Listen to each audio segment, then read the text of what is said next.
warahmatullahi wabarakatuh. Bertemu lagi dengan saya Zulfa Khairunisa. Di kesempatan kali ini kita bertemu lagi dengan topik pembahasan untuk mata kuliah produksi fiksi dengan bahasan-bahasan terkait perfilman dan bagaimana sejarah perfilman yang ada di Indonesia. Nah, kita harus tahu dulu definisi dari film itu seperti apa. Nah, film ini merupakan sebuah karya seni yang bersifat berkaitan dengan kebudayaan yang biasanya mencerminkan suatu pola pikir dan daya hidup masyarakat sekitar. Dan biasanya untuk proses pembuatan film itu membutuhkan sebuah ekspresi yang biasanya dikemas dengan selera seni dan keindahan yang biasanya dapat memikat masyarakat yang akan melihat film-film tersebut. Selain itu, secara harfiah, film juga bisa disebut sebagai sebuah sinematografi yang berasal dari kata sinema dan grafos atau mitos, dan biasanya berkaitan dengan sebuah gambar yang digabungkan.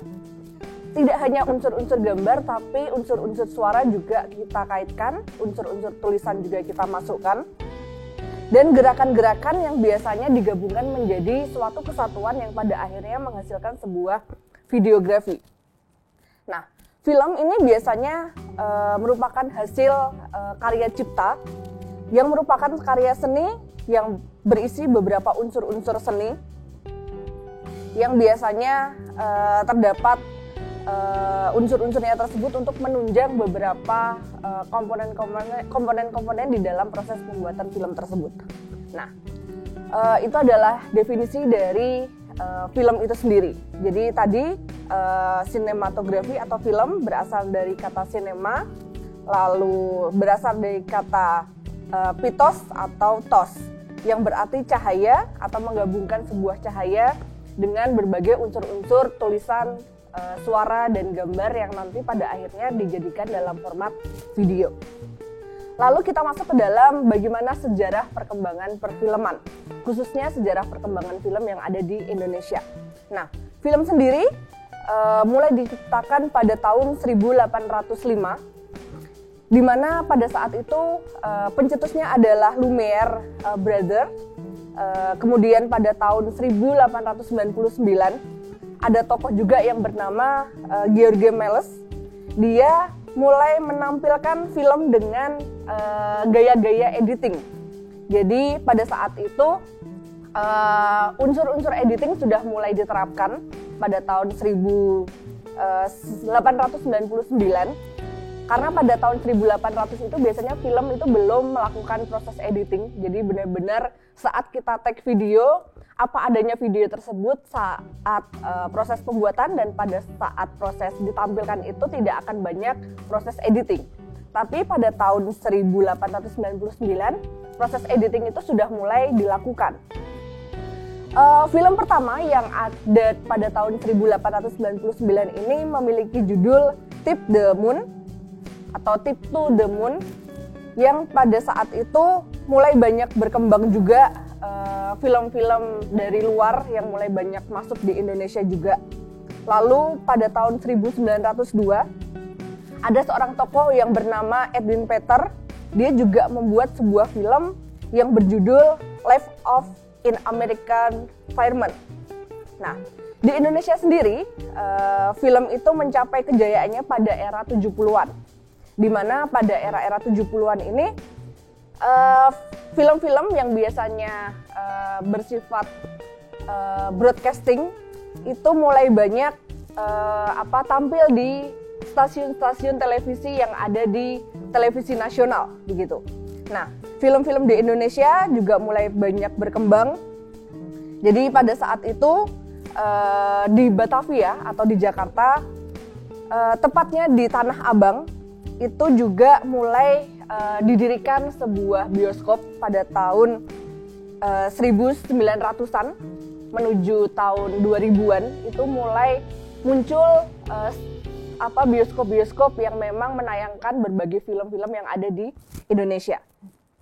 Selanjutnya kita masuk ke dalam unsur-unsur apa saja yang harus masuk ke dalam proses dalam pembuatan produksi film itu sendiri. Ada 9 unsur untuk memenuhi komponen-komponen di dalam suatu kegiatan produksi film.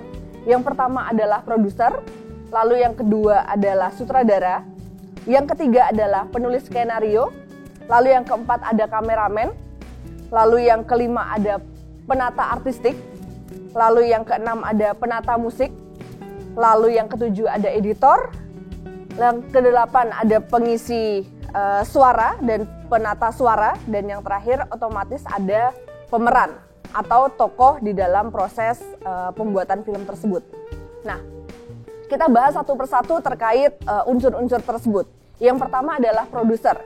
Kita tahu bahwa produser ini merupakan unsur terpenting di dalam suatu pembuatan film, di mana unsur produser ini memiliki kasta tertinggi di dalam suatu tim kerja kegiatan produksi atau proses pembuatan film itu sendiri.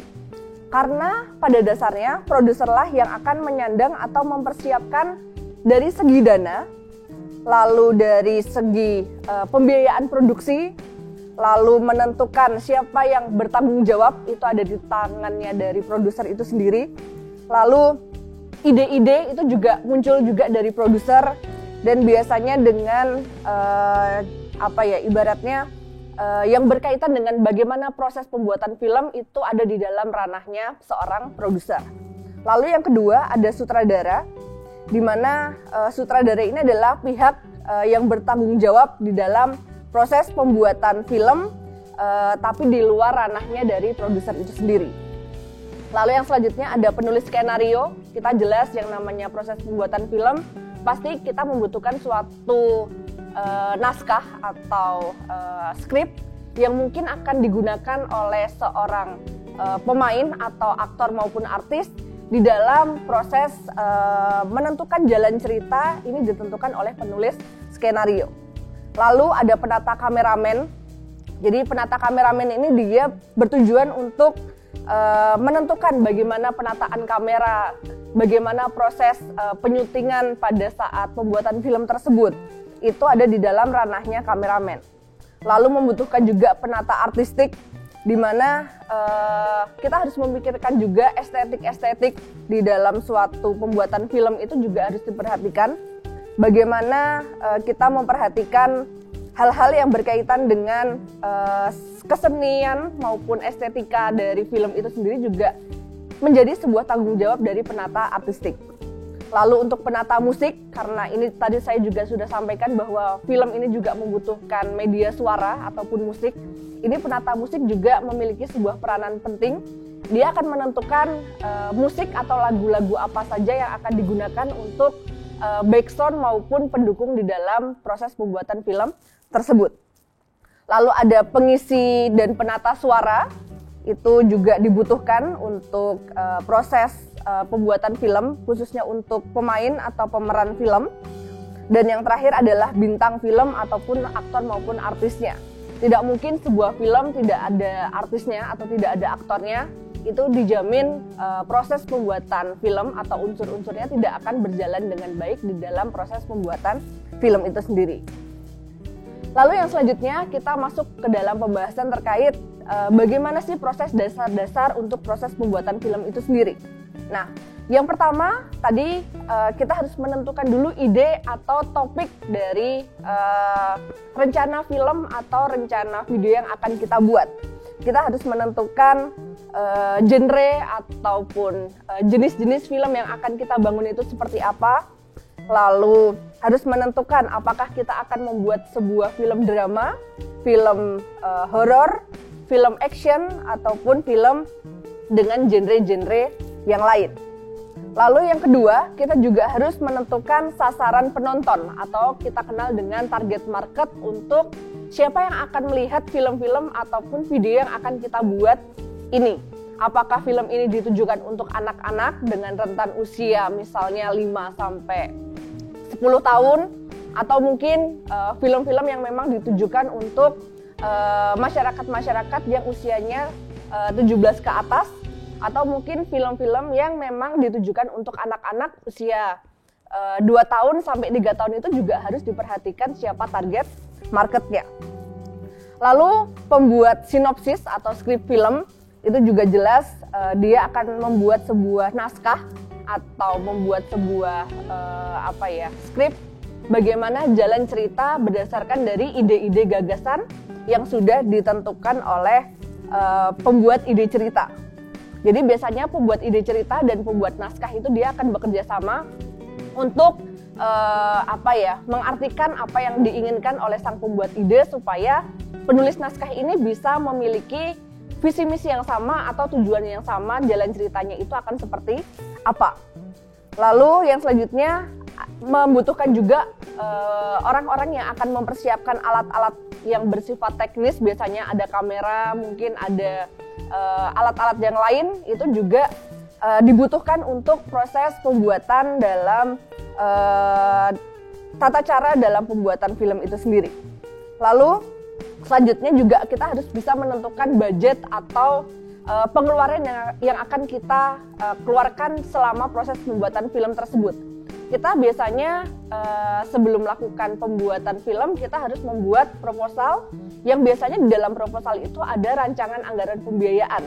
Nah, biasanya untuk anggaran atau budget ini kita berdasarkan dari rancangan anggaran yang sudah kita rancang, sudah di-ACC oleh produser dan sutradara, itu biasanya output dari pengeluaran pembuatan film itu tidak akan jauh berbeda dari rencana yang dilakukan. Lalu yang terakhir, kita juga harus membuat kegiatan revisi dan review. Kita pada saat sudah selesai melakukan semua proses pembuatan film, kita harus melihat dulu sebelum nanti dipublish atau didistribusikan ke masyarakat luar. Biasanya tim dalam proses pembuatan film itu dia akan mereview apakah film-film yang sudah mereka buat itu sudah sesuai, sudah layak tayang atau belum. Sebelum nanti pada akhirnya di tahapan terakhir ini kita harus membuat yang namanya suatu kegiatan promosi untuk kita berikan kepada target market tadi yang sudah kita tentukan. Bagaimana promosi ini dilakukan? Mungkin bisa menggunakan sosial media. Kalau saat-saat ini memang sosial media dianggap sebagai salah satu media yang murah, salah satu media yang sangat mudah dijangkau. Itu biasanya kegiatan promosi bisa dilakukan di media sosial. Tapi tidak hanya di media sosial, kita juga bisa menggunakan media-media lain, misalnya poster atau misalnya yang kita biasa lihat di bioskop, mungkin ada juga baliho atau poster yang lebih besar yang biasa tertempel di dinding-dinding bioskop. Itu juga salah satu upaya untuk mempromosikan film yang sudah dibuat oleh sang pembuat film tersebut. Lalu selanjutnya terkait genre-genre film. Ini juga teman-teman harus tahu ada berbagai genre-genre film. Yang pertama itu adalah genre film yang biasanya merupakan film-film aksi. Lalu yang kedua genre yang biasanya bersifat petualangan. Lalu genre yang ketiga adalah genre drama. Lalu ada genre komedi juga. Ada genre horor dan ada genre roman. Nah, ini biasanya genre-genre yang memang general atau umum banyak dibuat oleh sang pembuat film atau proses pembuatan film biasanya dia akan memilih dari beberapa genre-genre tersebut. Nah, karena topik kita pembahasan ini adalah pembahasan film, ini ada beberapa genre film juga. Yang misalnya ada film dokumenter. Kita melihat pada awal-awal kemerdekaan itu Indonesia film-film pertama kali yang ditayangkan adalah film-film dokumenter. Karena pada saat itu memang Indonesia sedang ada di fase-fase setelah kemerdekaan dan dokumentasi-dokumentasi terkait kemerdekaan atau proses menuju kemerdekaan itu memang banyak dimiliki oleh orang-orang pada saat itu, dan biasanya film-film yang banyak beredar pada tahun 90-an itu ada film-film yang biasanya bersifat dokumenter. Tapi tidak menutup kemungkinan juga saat-saat ini beberapa produksi film itu juga mulai merambah ke dalam film-film dokumenter juga. Mungkin kita mengambil dari seorang biografinya B.J. Habibie. Itu bisa kita angkat dan kita masukkan ke dalam pengelompokan untuk dokumenter. Atau mungkin film G30 SPKI, itu jelas adalah suatu film dokumenter juga untuk memperlihatkan kepada masyarakat saat ini bagaimana kejadian-kejadian masa lampau itu pernah terjadi di negara Indonesia, dan masyarakat saat ini bisa melihat bagaimana kejadian-kejadian pada saat itu tanpa harus membaca buku atau membaca media-media melalui hal-hal lain begitu.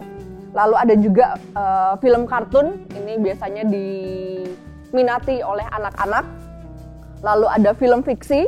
Nah, ini yang akan kita bahas atau banyak kita bahas adalah film fiksi, di mana film fiksi atau film-film fiktif ini adalah sebuah genre film yang biasanya mengisahkan suatu cerita yang bersifat fiktif atau hal-hal yang mungkin di luar nalar dari manusia itu sendiri, dan biasanya bersifat hal-hal yang memang tidak mungkin terjadi di realita sebenarnya begitu.